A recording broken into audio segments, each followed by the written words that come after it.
show today is no exception to some of the great work that I've done in the past.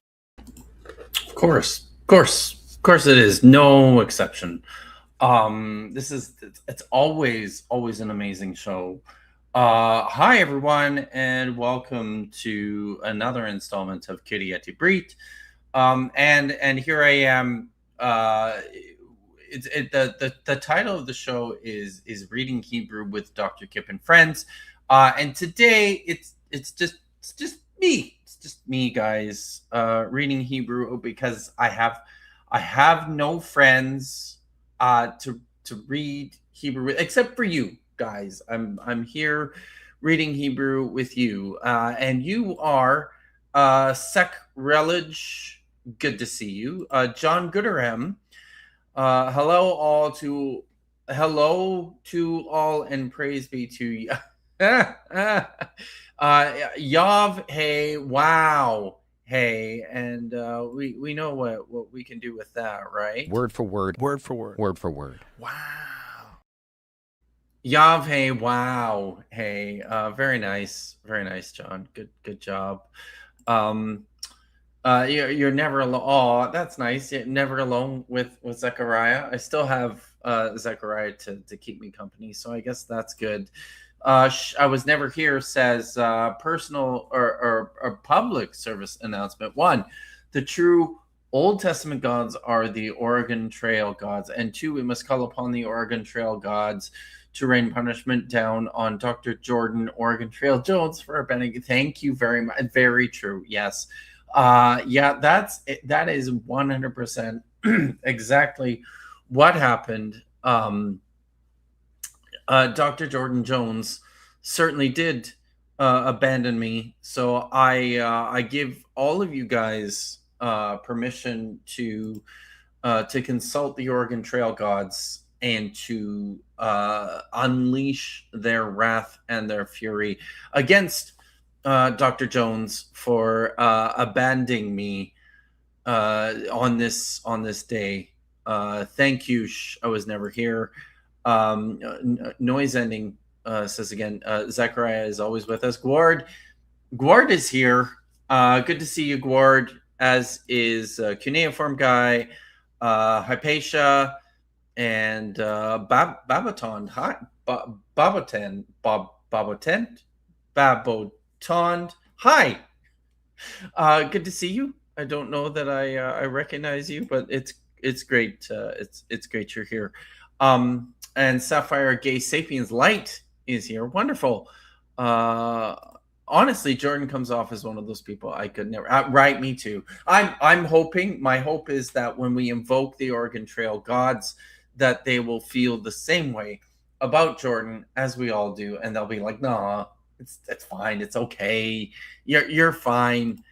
Ike the Third 524.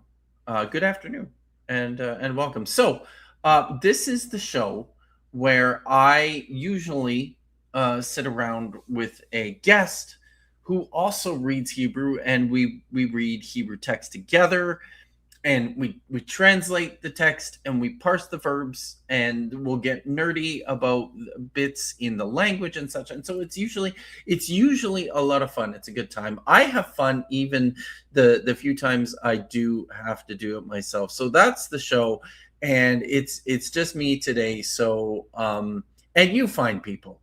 So share with. I guess I'll share it with audio. It's asking me to share my Chrome tab with audio, but there's no audio to this text, just me.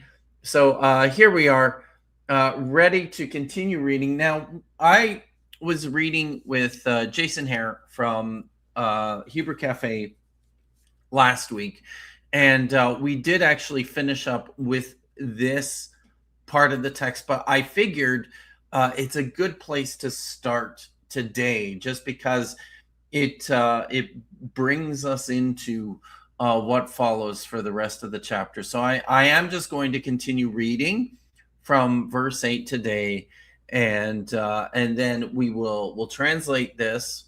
I'm going to read verses 8 through 10 quickly. We'll translate this, and then we will move on to verse 11. I hope that's all right with everybody. Is it big enough? Do I need to make it any bigger? I can make it a little bigger, I think, can't I? Oh, went the wrong way. There we go. Let's see how this works here. Is that getting any bigger? Doesn't seem to be. It seems. Oh, I could. Oh, I'm maxed out in ambiguous. So, oh dear. I'll just go here. I will read verses 8 through 10, and then I will translate them all together. So and I'm gonna. It's a big chunk of text. I'll read it all together. I trust that everybody will be able to follow along. So here we go. Vayhi davar Adonai el Zechariah lemor. Ko amar Adonai tzabaot lemor. Mishpat tebet shefotu v'chesed v'rachamim asu. Ish et achiv. Va'almana vayatum ger va'ani al ta'ashoku. V'ra'at ish achav al tachshavu belevavachem. All right. So the translation here, and the word of Yahweh was to Zechariah, or came. That's what we usually do with the Vayhi Davar Adonai, which is a common way of within the prophets of saying that the word of Yahweh came to them. That's how we put it in English. It was to them in Hebrew. The word of Yahweh came to Zechariah, saying, "Thus Yahweh Tzabaot has spoken," saying. And this is what he says. Mishpat emet shefotu, pronounce true judgments, enact, or asu, do, loving kindness and compassion, every man to his brother, each man with his brother, ish et achiv, widow and orphan, sojourner or alien, the ger, and the poor. Do not exploit. So also the evil of man against his brother. Do not think about such things, or do not entertain this in your hearts. Sorry, that's singular. Belevavachem, in your heart. And so the verbs here, vayhi is the first one, is a cal, imperfect, third masculine singular, vav consecutive, from haya. It's in an apocryphated form. You can see it's shortened. This happens frequently with the vav consecutive of the cal. Then we have lemor is a cal infinitive construct with the prefix lamed. We'll see this a few times here. Amar is a cal perfect, third masculine singular, from amar, meaning he spoke or he said. Shafotu is a cal perfect, third common plural, from shafat, meaning to judge. And then we have asu is a cal third common plural, from asa. This is a third hey verb. So that hey is going to disappear when those vocalic verbal suffixes are applied, and we end up just with asu. What do we have next? We've got al ta'ashoku is a cal imperfect, second masculine plural, from ashak, meaning to exploit. And then we have tachshavu, which is also a cal imperfect, second plural, masculine plural, from chashav, which means do not think about, to think about. Both of these expressions, al ta'ashoku and tal takshavu. So these are both.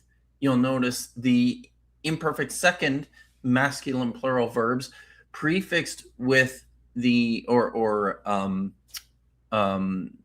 conjoined to the negative particle al. This is very similar to how commands appear in the Ten Commandments, although I believe there it uses the negative particle lo. So that is verses 8 through 10. And then we are going to move on here to verse 11. I'm just going to check on the chat here. So see what's going on. All right. Gord says Dr. Jones tries to kill all the buffalo, tries to ford a river, and then dies of dysentery. But I don't think it'll happen, right? Because of the it's because of the Oregon Trail gods. Okay. Well, that's interesting to see. Noise Ending says that were you still watching the Humanity Last? Oh no, yeah. So I missed that part. I went. Oh, nice. It has a reference to the Flaming Goat. That's wonderful. Good to see you, Brandon. Brandon Runyon has showed up. Is this a new record for how early Dr. Turtlegate is, or has? Oh, come on. I see you've coded this with sarcasm, but I am actually, don't let anybody have you think different. I'm very good, very, very good at being on time. So it's yeah, and we've got some helpful comments from the Layman Seminary. Good to see you. I haven't seen you around for a while. To think or consider. Yes. Very good. All right. Let's continue in verse 11, shall we? Oh, I'm going to take a sip here. I'm just finishing off this lovely Malbec from Argentina. And then I believe we're breaking out a Cabernet tonight. After this, I'm going to go. I got to do some stream prep, but then I'm going to make dinner, and I believe we're having salmon tonight, and I'm going to make potatoes in the air fryer, and probably the rest of the asparagus. I'm going to flash fry in butter, and we've got a Cabernet that we're going to open for that, and then maybe we'll probably watch a movie tonight. Maybe Rocky the Rocky horror show in honor of the now late Tim Curry. I've never actually seen. Well, wait a minute. No, that's not true. I have seen it, but it's been a very long time. So that's what's on the menu for tonight. All right, verse 11. V'ima'anu lahash lahak shiv vayitanu katef soraret va'oznehem hikbidu mishmoa. All right. Vayama'anu means and they refused or they were stubborn. I think in this case, we're good just translating that as but they were stubborn. This is with the with the Vav consecutive here. They were stubborn to listen. They refused to listen, but they refused to listen, and they set or they gave. I like this. The kotef soraret. They gave a stubborn shoulder. You know how in English You can give someone the cold shoulder. Well, in Hebrew, you can give a stubborn shoulder. And their ears, they this is from kavad. This is the Hiphial, the Hiphial form. So it's causative. They cause to be heavy. Their ears they made heavy from hearing is another way of saying that their ears they just stopped up from listening. I like to think of causing your ears to be heavy means that they're getting filled with wax. You know, when your ears are really, really waxy, they're heavy, and it's hard to hear things, right? So that is verse 11. There's a lot of verbs here to parse. The first, vayama'anu, this is a PL, imperfect, third masculine plural from on. Vav consecutive. You can see the Vav consecutive there, indicated by the patach underneath the Vav. How do we know that this is a PL? The first thing I look for in a PL verb is that dagesh in the second radical, but you'll see it's not there because the aleph cannot take it. You've got compensatory lengthening in the preceding vowel with the comments, but the other really clear giveaway is the shava in the prefix vowel in the yod there. Okay, so this is a PL imperfect third masculine plural with the vav consecutive. Lehakshiv is a Hiphial infinitive construct with the prefixed preposition lamed. Vayitnu is a cow, imperfect, third masculine plural from Natan. So the first noon is weak. It will disappear with the addition of verbal prefixes, and it is so indicated there by the dagesh in the second radical that's missing. This is also a vav consecutive. Then we have hikbidu is a Hiphial perfect third common plural from kavad, and mishmoah is this is a cow infinitive construct prefixed by the preposition mem, not the preposition lamed as we often see it from hearing. Okay, good. I'm just running back here to check out the chat again. Sorry, I'm not looking at the chat while I'm reading the text. I'm gonna have to do it after I translate each verse. Secular religion, I think, asks, how did you determine that the Old Testament is just stories and not real history? Well, I certainly didn't determine that at all. I think that, the Old Testament is an enormous collection of diverse bits of literature. I would say most of it is not history. There's a lot of mythology in there. There's a lot of just so stories in there. There's a lot of other types of literature in there. Lots of like, for instance, this particular text, the book of Zechariah, is a collection of prophetic oracles from the prophet Zechariah, who was ministering at the time of the construction of the Second Temple, right at the point when the sons of Israel had returned from Babylon in order to rebuild the Second Temple. So how much is a text like this real history? I think you can glean some from it.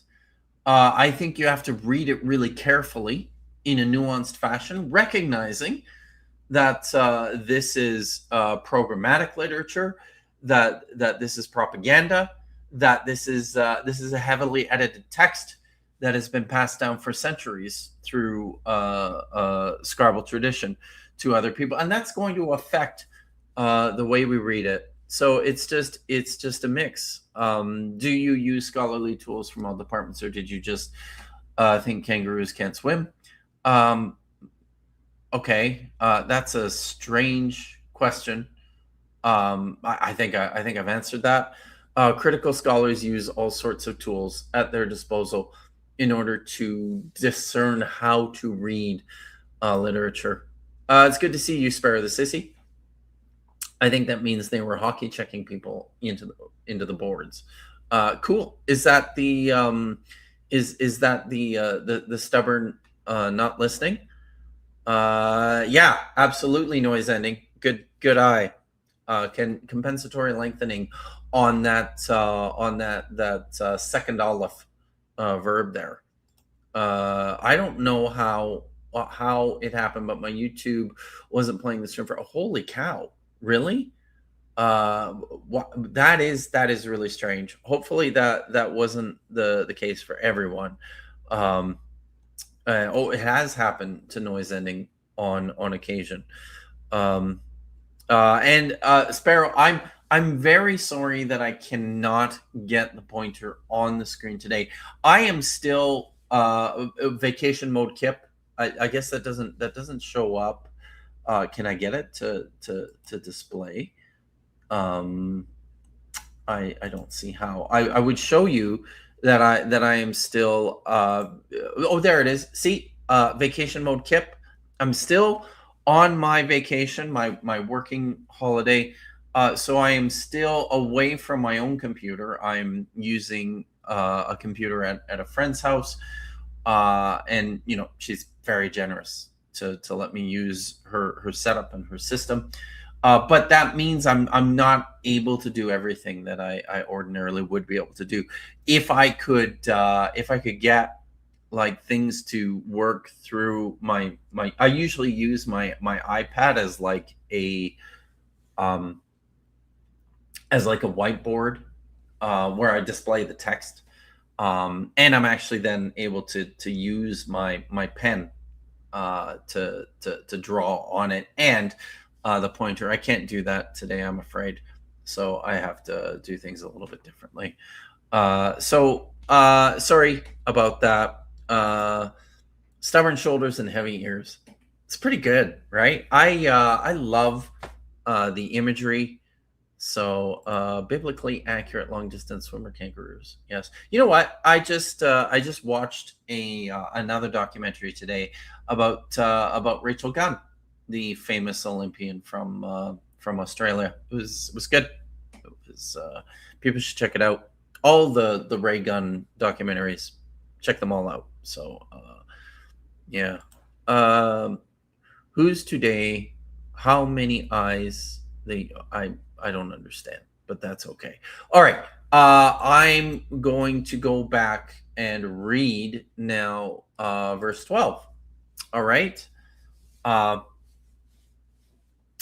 Velebam samu shamir mishmoar et hatorah ve'et hadevarim asher sholach Adonai Tzebaot berucho beyad hanevaim harishonim vayhi ketzef gadol me'etz Adonai Tzebaot. All right. And okay, so yes, the people have refused to listen, and it says here, their heart, they set, or maybe they made.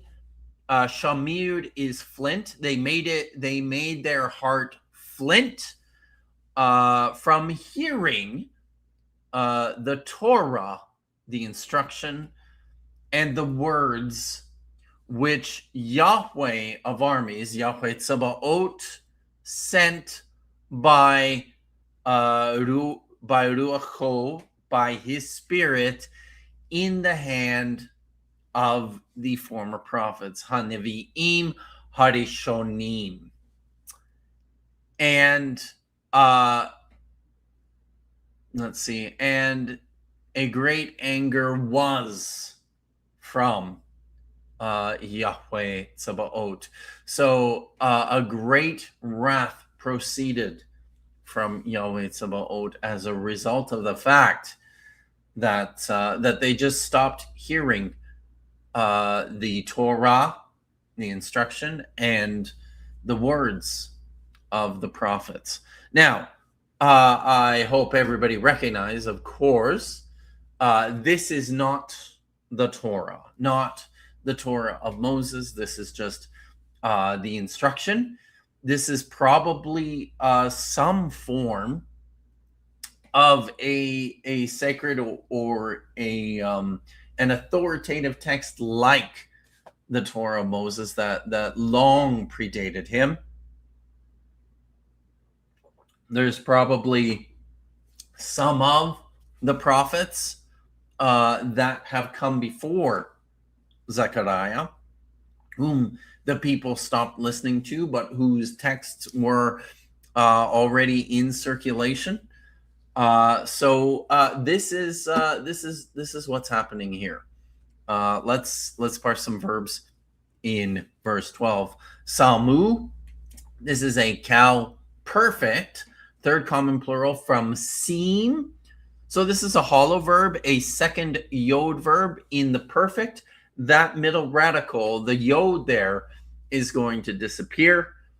It means to set, to put, to place. We have mishmoa. Once again, this is a cal infinitive construct with the prefix preposition mem. And then we have shalach, the et haTorah ve'et hadevarim asher shalach Adonai Tzebaoth.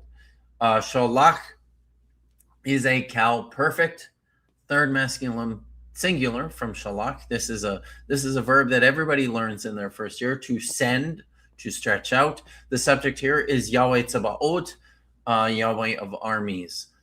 And then we have Vayhi. Once again, this is a cal imperfect, third masculine singular vav consecutive. It's apocopated.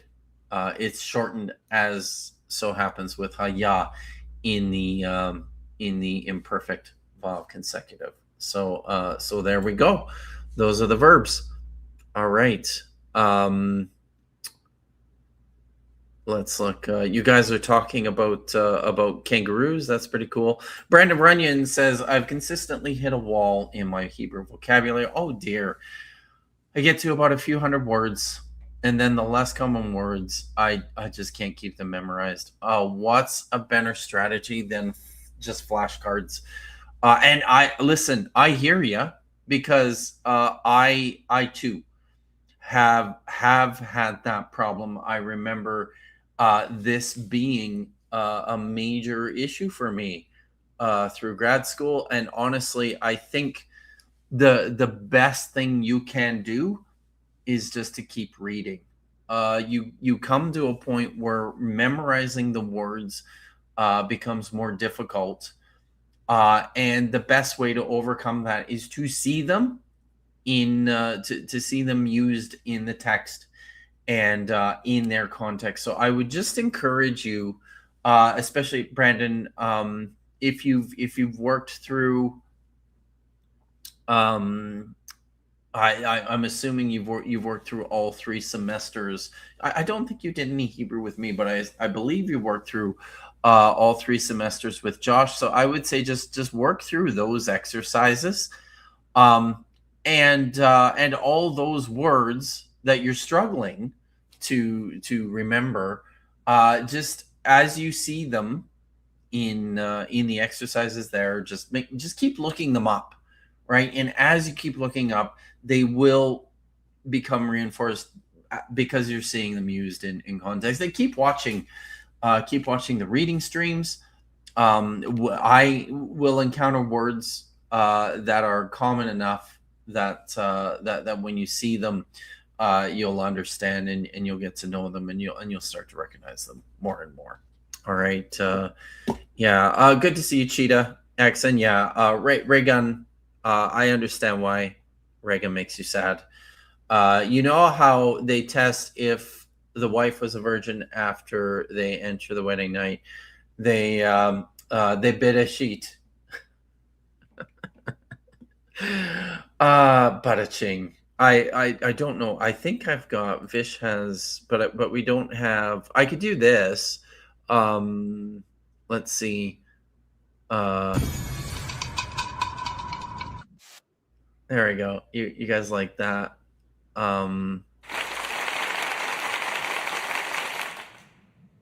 Okay. So very nice. Okay. Sparrow says, I feel like I have a sense of the language while working with interlinears and lexicons, then come here and can barely follow. It's going to be a lot. Yeah. And this is where it just really helps to have some formal instruction in the actual grammar, because the grammar works in ways that just aren't communicated clearly enough in interlinears or through the dictionaries. So just stick with it. I would say, and at this point, and I'll mention this to you too, Brandon, go and hang out at the Hebrew Cafe. They stream on Wednesdays.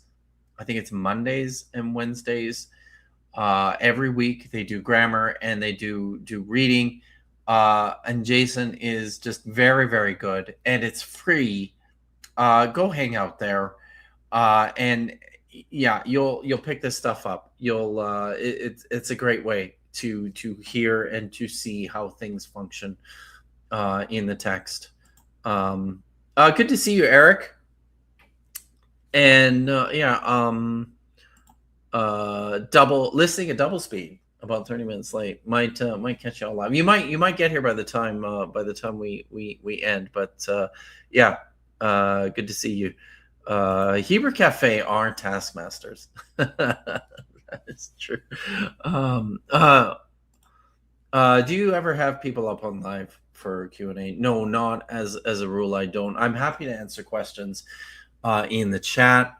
I used to do a live Q&A on my Patreon, and now that I have moved into my new house, and as I'm kind of resettling and will be starting up again in earnest in September, I have been thinking of getting back into live Q&As for my channel members and patrons again. So if you're interested in that, I will certainly let you know, and you can join the Patreon or the membership and go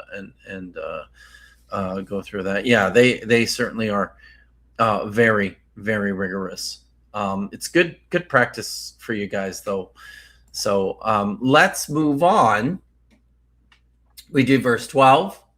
Let's do verse 13 after everybody has a sip of their Malbec.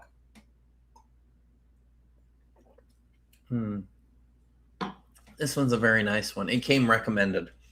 I don't even remember what was on the label. I just remember the guy in the store said, "This is the one you want," and I think he was right.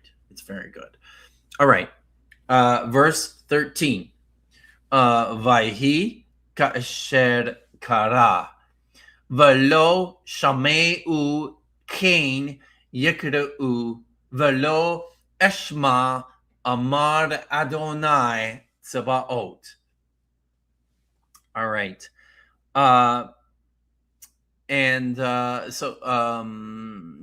So here starting, so it will be just as he called out, or just as he called out, so they will not listen.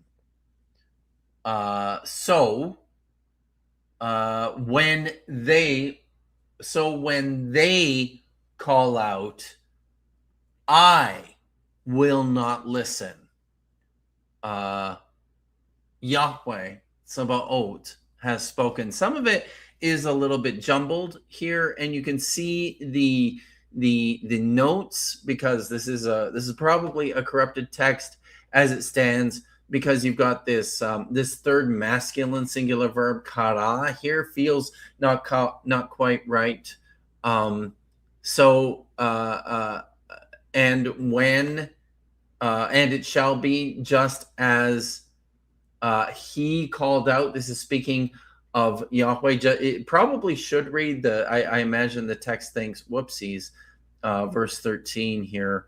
The note probably says that this should be ekere. Let's see. Sorry. Karati, the perfect form, just as I had called out, as opposed to the third masculine singular form, as he had called out.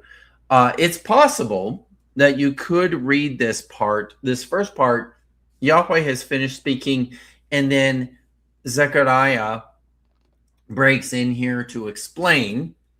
So it shall be just as he called out, and they did not listen.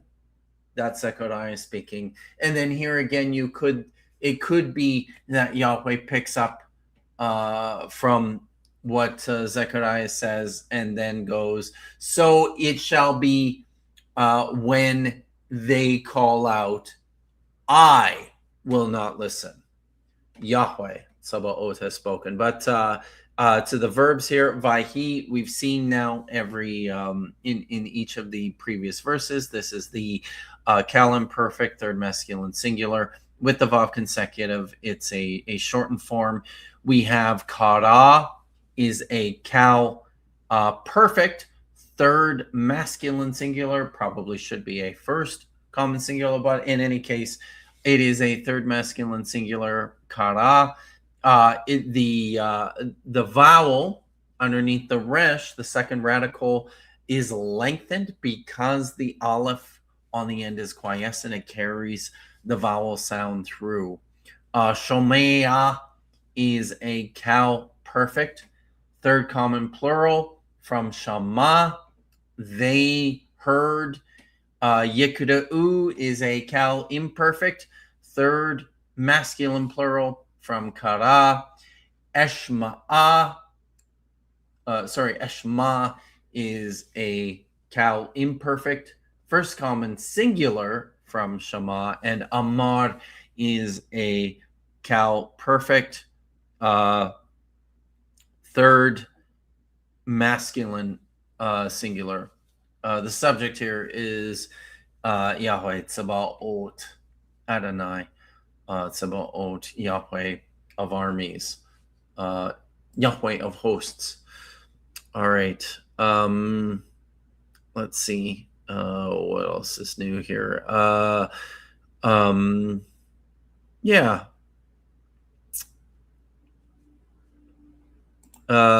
Noise ending has a question. Are there good resources for learning Hebrew idioms like stubborn shoulder? Does that come mostly through reading? Honestly, I've never consulted any specific resources on Hebrew idioms. This is a question that has come up a couple of times, and it sort of makes me feel like someone should publish one. And if someone has and I don't know it, please let me know in the chat if anyone is aware of such a resource. I'm not. So I'm just looking at the time here. Okay. There it's going again. The clock on my actual stream here was frozen for a moment. So I'm hoping I was still streaming. Lach to you, singular feminine. Okay. You guys you're having a conversation. So that's cool. All right. So we've gotten through verse 13. We shall finish up with verse 14, and that'll be it for the night. All right. Verse 14. Va'esoarem al kol hagoyim asher lo yeda'u yeda'um v'ha'aretz neshama acharehem me over umishav vayasimu eretz chemeda leshama. All right, sorry, I muddled a bunch of that. Okay. And this verb here is from Sa'ar. If you were in my reading Hebrew through the book of Jonah class, I'm just going to take a sip of wine here. If you were in my reading Hebrew through the book of Jonah class, I would expect that you might recognize this root. This means to blow in a storm. So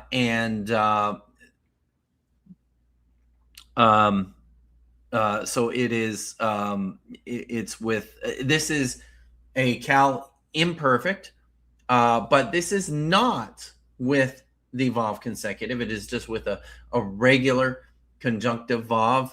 And I blew them away in a storm upon all the nations, or over all the nations. I blew them over in a storm over all the nations whom they did not know. Yedo'um here, something that we see rather frequently in Hebrew grammar, is a feature called the resumptive pronoun, where both the subject and the object of a verb will appear in the verb the subject of the verb will appear as both the subject and object in a verb. Literally, I will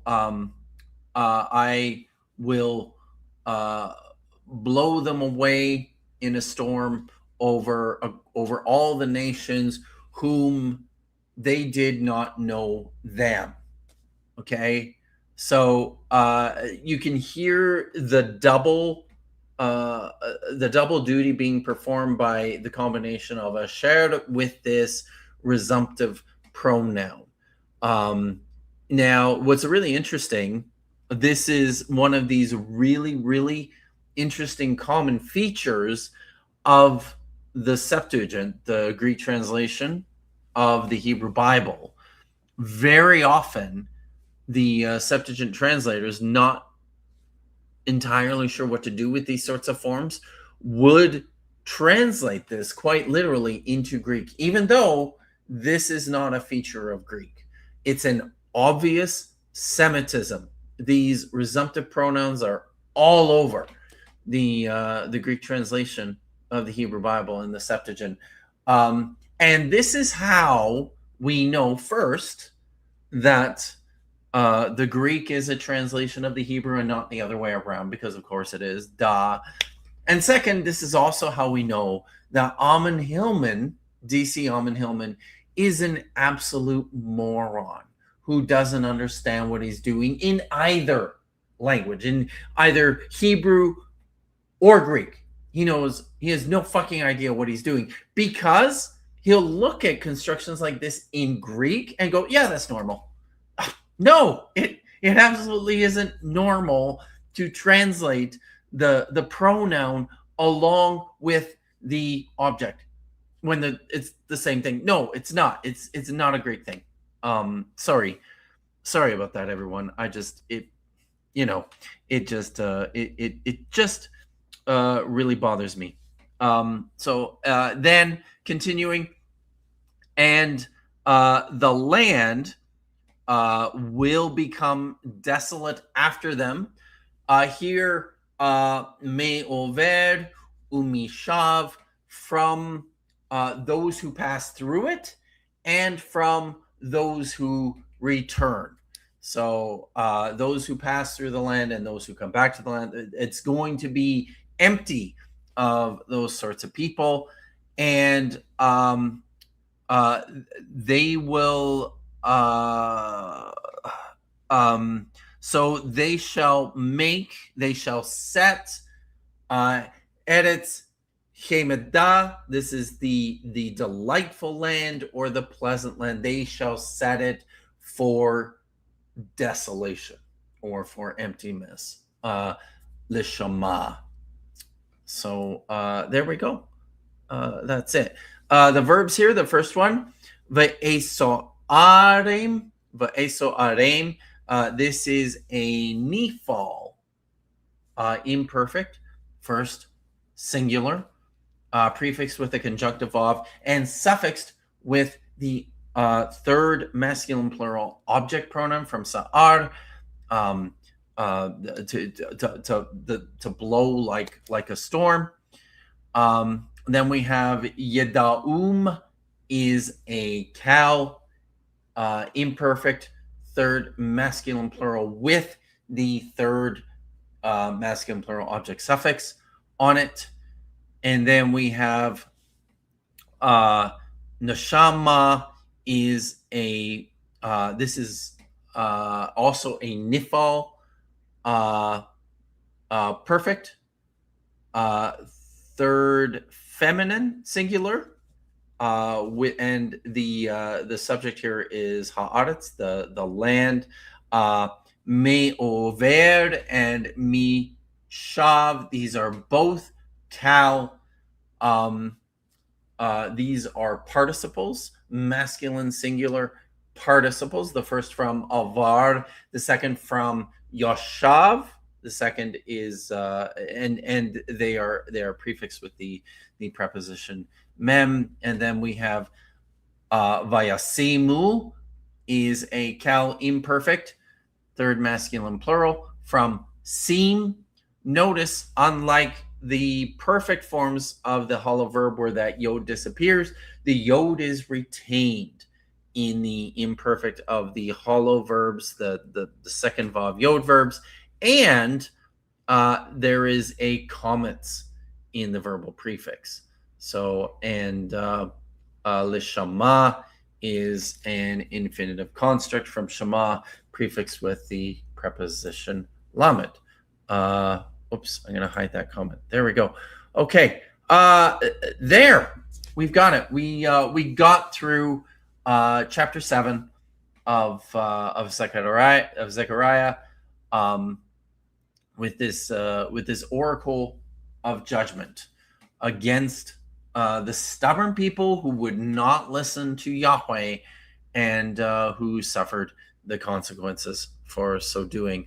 There's a lot of chatter.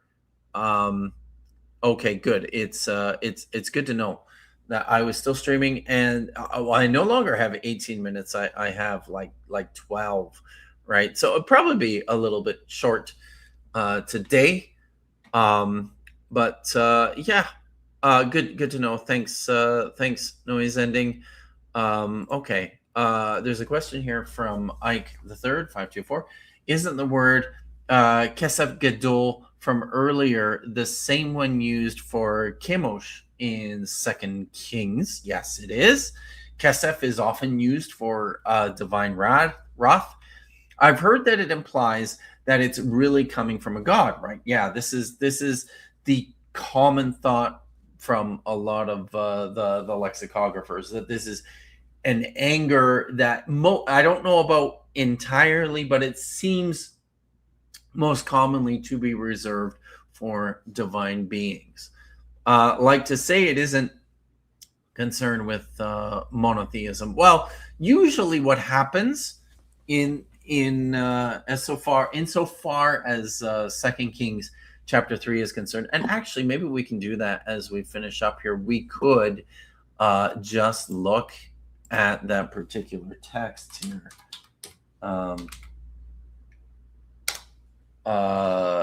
But I will. I'll do that in a second as I look through just some of these other comments.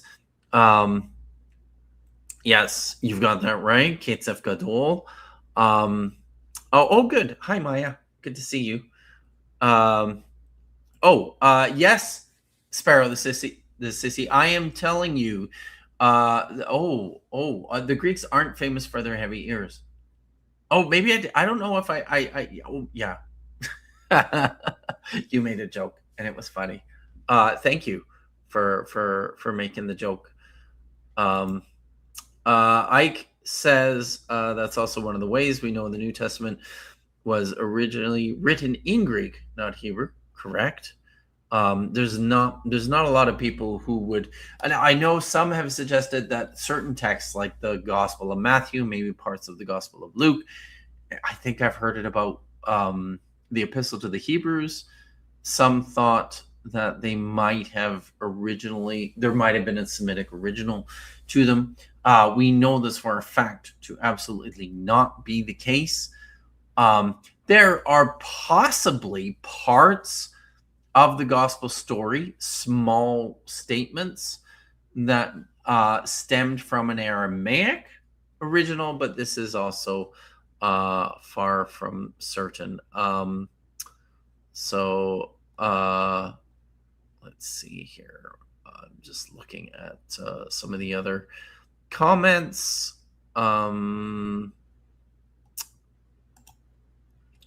They are to blame because could not have screwed up. Yeah. I'm not sure what that's with reference to, but and I think this is we're still talking about Ketzef Gadol here. I wonder if that's the same term used in 1 Samuel 13. I read it earlier today. We can go back and they say it looks like Chada through the lexicon. Okay. Eric is still 10 minutes behind. So we'll keep going here, and hopefully you'll catch up. And we're going to look at this text in 1 Kings chapter 3. I believe it's 22 to 23. Sorry, not 1 Kings. I was wrong. What was I thinking? 2 Kings chapter 3. 2 Kings chapter 3. This is about the wars between the Moabites and the Israelites here. So first we have this delightful story about Elisha and the two kings, Jehoram and Ahav. People should read it. It's great fun. So they are tasked with going up against Moab. And here we're starting in verse 21 here. I'm going to make this this a little bigger. Okay. There we go. And I'll shrink this window. I find this helps too a fair bit. There. Yeah, that looks good. I'm going to bring this one out. Okay. Take that away. All right. So starting in verse, where did I say? Shoot.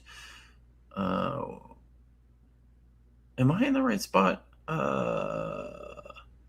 2 Kings. Oh, that's chapter 2, dummy. Sorry. I'm supposed to be in 2 Kings chapter 3. I think I went backwards, didn't I? That's what I did accidentally. Sorry about this, you guys. 2 Kings chapter 3. All right. And I think we go down to verse 21 here. Okay. Meanwhile, all the Moabites had heard that the kings were advancing to make war on them. Every man old enough to bear arms rallied, and they stationed themselves at the boulder. The border upon the Hagavul there. The next morning, when they arose, the sun was shining over the water, and Moab saw from the distance the water appeared as red blood. And they said, "That's blood." the kings must have fought among themselves and killed each other. Now, to the spoil, Moab. They came into the camp of Israel, and Israel rose up and attacked. They struck the Moabites, and they fled from before them. It's some confusing textual stuff here.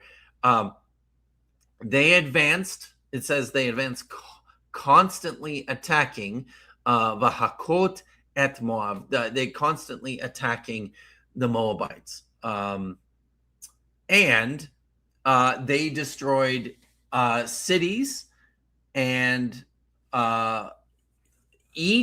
they all threw a stone into every good field, so that they covered them. The fields were all covered with stones, and they stopped up every spring, and they felled or cut down every good tree, every fruit tree here in the translation.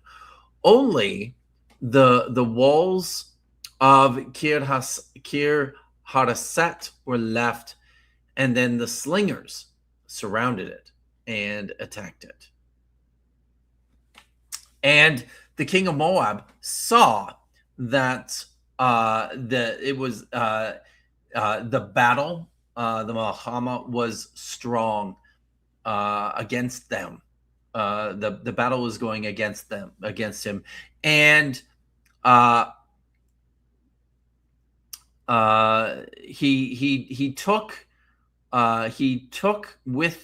to him 700 men of who drew the sword, in order to break through to the king of Edom, but they were not able to do so.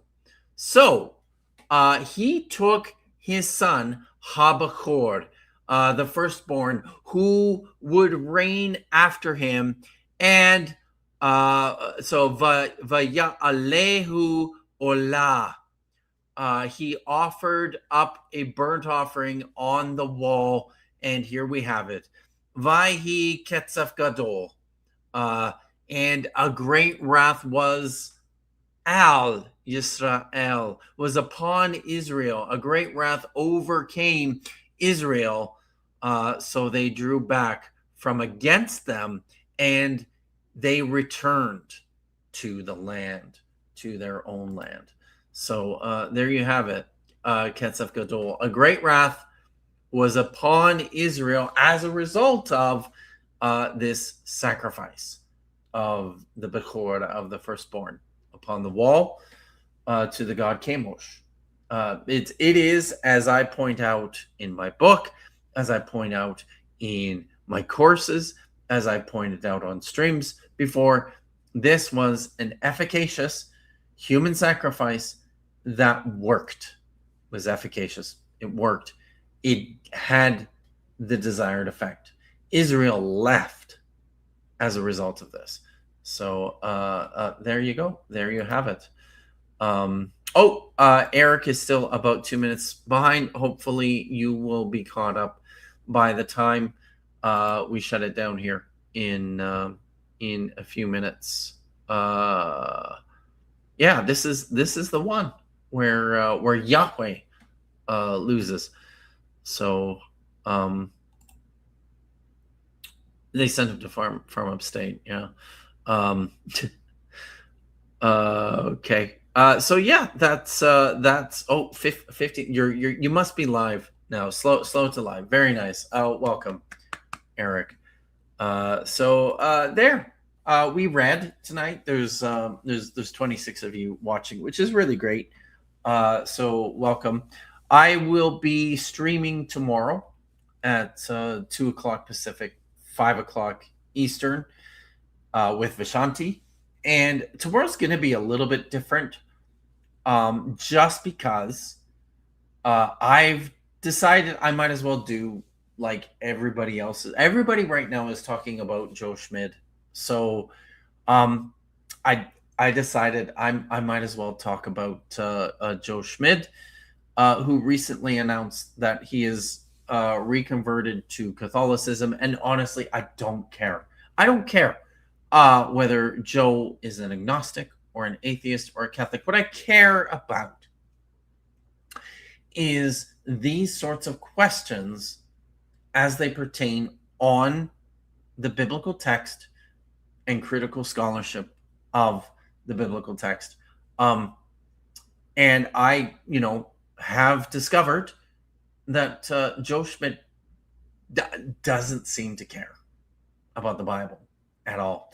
All he seems to care about are Marian apparitions and modern day exorcisms and this super weird philosophical argument about psychophysicality, which sounds like absolute bullshit to me.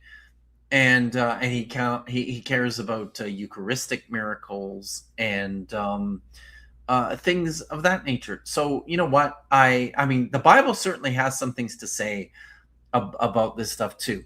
So, but honestly, I think what it gets down to, and what I've been convinced about for a very long time now, is that when it comes to what you believe about God, usually the Bible doesn't have anything to do with it. Usually it has more to do with your own personal religious experiences, your experiences within the communities that you have chosen to surround yourself with, and that's fine. But stop blaming the Bible for that kind of stuff, or stop pretending like the Bible is really that meaningful to you, because it's not. It's really not. So that's what we're going to do tomorrow. And then I'm going to be streaming a couple times on Saturday. I'm going to be rejoining Dapper Dinosaur on his channel at 3 o'clock Eastern, noon Pacific, for not another installment of Dapper Reacts. We're actually going to be doing a Gish with Vish episode. I've never done a Gish with Vish episode, but I've been invited to come along and hang out with my friends. So I'm going to do that on Saturday afternoon, and then on Saturday evening, I'm very excited to announce that Budget Scripture Saturday will be back at 10 o'clock Eastern, 7 o'clock Pacific. Both Nitty and Dr. Tapioca Weasel will be in attendance for Budget Scripture Saturday. So come. I'll be drinking.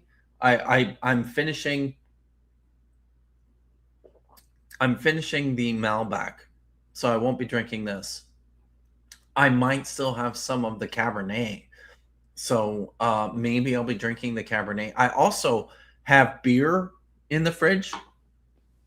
I bought a really nice spiced pumpkin ale the other night, so I will also have that on hand. And yes, it's very good that we don't have to look at Tommy's feet. I will not be with Dapper in real life. I'm not that close to Dapper now. I was on Sunday, but then I came back to stay at someone else's house. So I'll talk all about it on Saturday on both shows, because I was with Dr. Tapioca Weasel in real life, as well as my Atkinson in real life. And we did a road trip, and we went to Las Cruces, New Mexico on Saturday night. And on Sunday, we came back and drove through Arizona, where Dapper lives, and spent a lovely day with him at I think it's the Sonora, Arizona Desert Museum is the name of it. And I saw a Roadrunner, which is cool. And I'll tell you all about it on Saturday on both channels.